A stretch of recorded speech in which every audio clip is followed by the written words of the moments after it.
Ladies and gents, welcome back to another video. It has been quite some time since we did an unboxing. I think it's been a couple weeks since I uploaded a video. We're going to change that today because I've got an iPhone 3GS. I believe this one's never been updated, should be running iOS 3. Let's get it opened up, see what kind of condition it's in, and find out if we've got ourselves a cool vintage iPhone on its original version of iOS. Let's begin.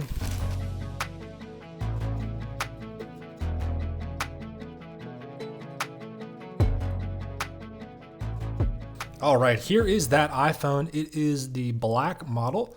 It's a 32 gig, so the max configuration for the 3GS.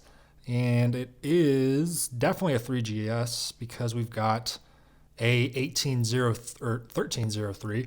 And I don't think the iPhone 3G has a 32 gigabyte variant. I believe that was only 8 and 16. Of course it's dead, but it does have a working battery. Let me get this plugged in. We'll actually clean it up while we're at it. And once it's charged, we'll get this thing checked out.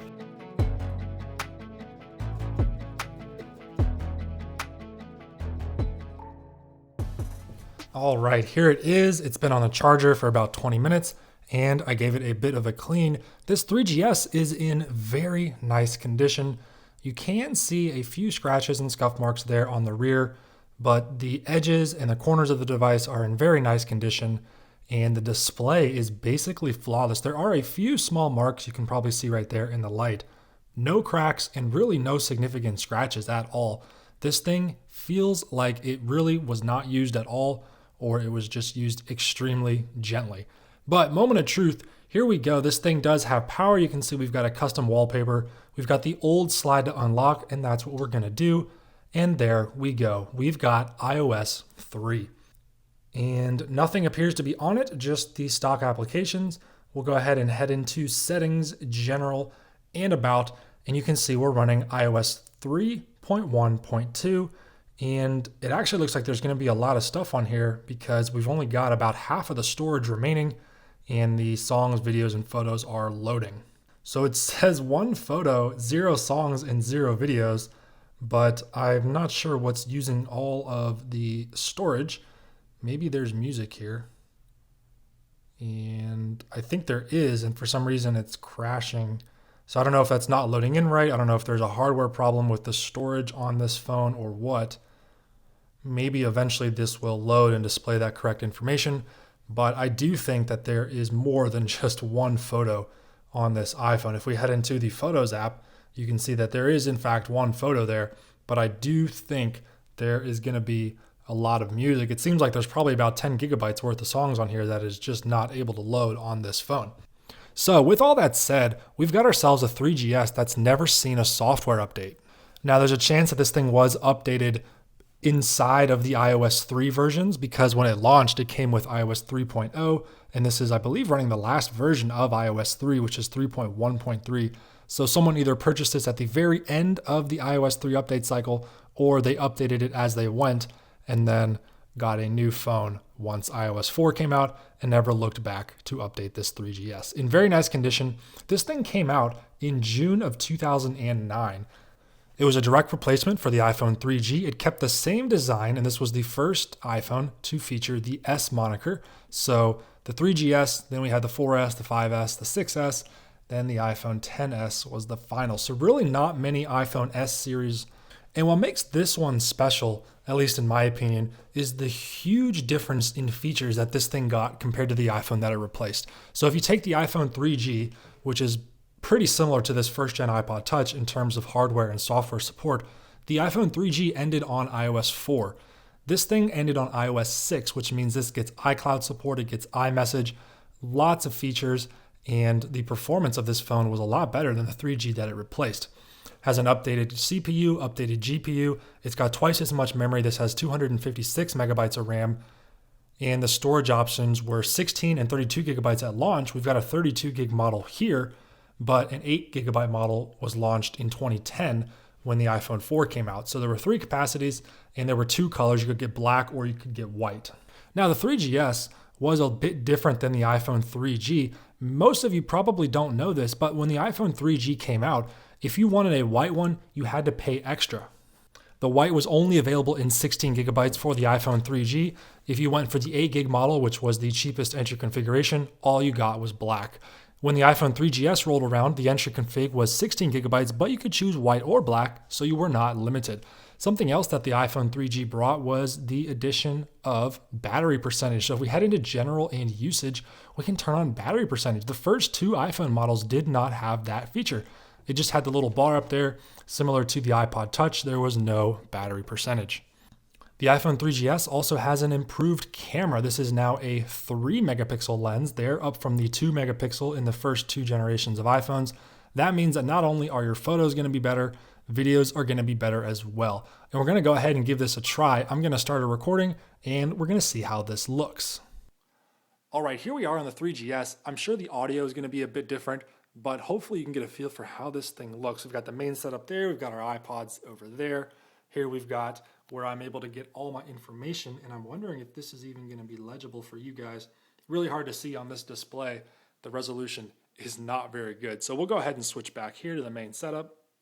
And there you guys have it. Hopefully you're going to be able to see this. Sometimes I struggle getting the photos from these old iPhones with their old versions onto a computer. Typically I have to plug them in to an older MacBook, something running El Capitan, and then move them to a USB stick and move them onto my main computer and then drop them into Final Cut Pro. So it's a bit of a process.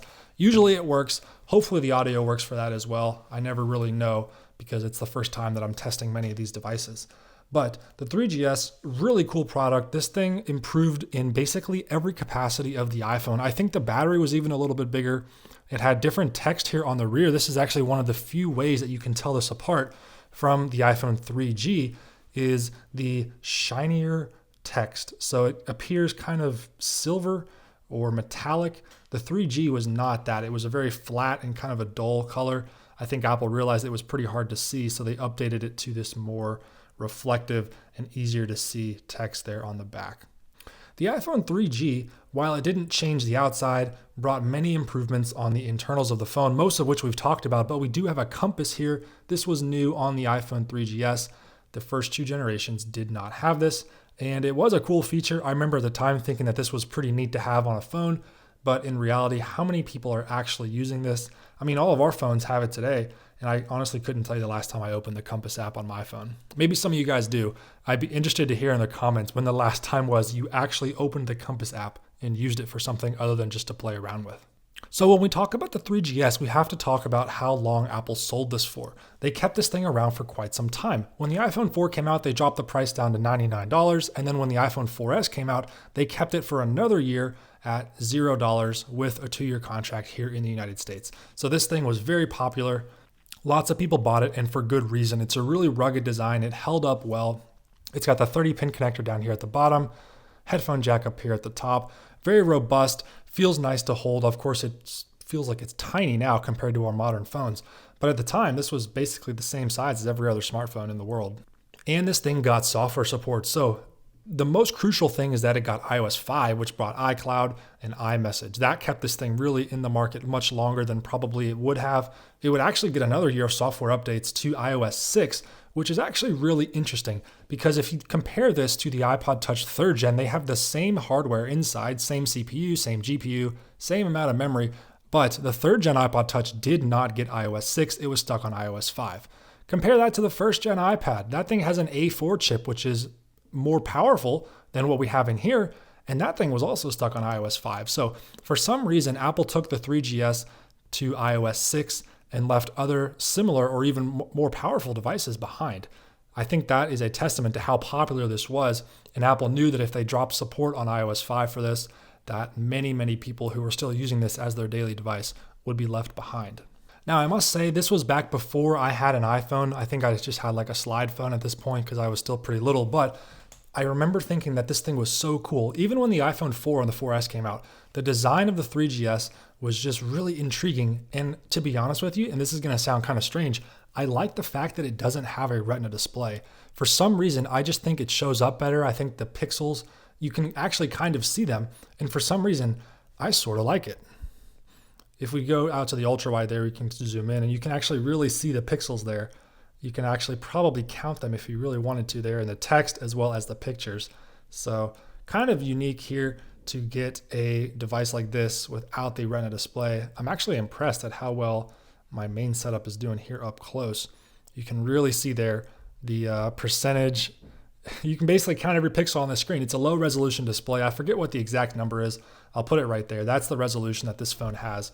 And it was quickly overshadowed with the iPhone 4 and its Retina display. But back to what I was saying, for some reason, I just think it looks good. I don't know if it's the way the colors are represented or if it's just the overall feel of the device. It just kind of feels, there's something interesting about having a older or slower phone. And I was drawn to that with the iPhone 4 and the 4S being the main models. For some reason, I really wanted one of these. I didn't get an iPhone until the iPhone 5. So at that point, this thing was no longer sold. And of course, if you compare this to the iPhone 5, it's really not even close. Huge difference there. So this was Apple's last rounded off phone, at least until the iPhone 5C. And this, I believe, is the last phone that really has tapered edges all the way down to the back. So this thing, if you put it on the table, you can spin it around like that.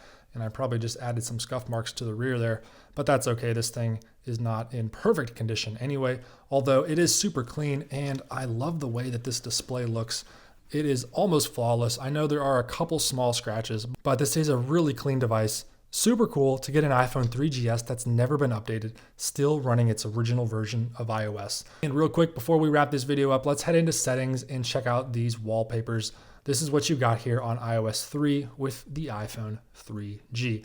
Now, interestingly, Apple actually used this as the iPhone 4 promotional wallpaper to show off the Retina display, which it did do a pretty good job of, because if you take a look here, if we zoom in close, this thing really stretches this phone to its limits because of all the really tiny lines there. So when the iPhone 4 came out with its Retina display, this thing really showed its age because of how different these two wallpapers looked.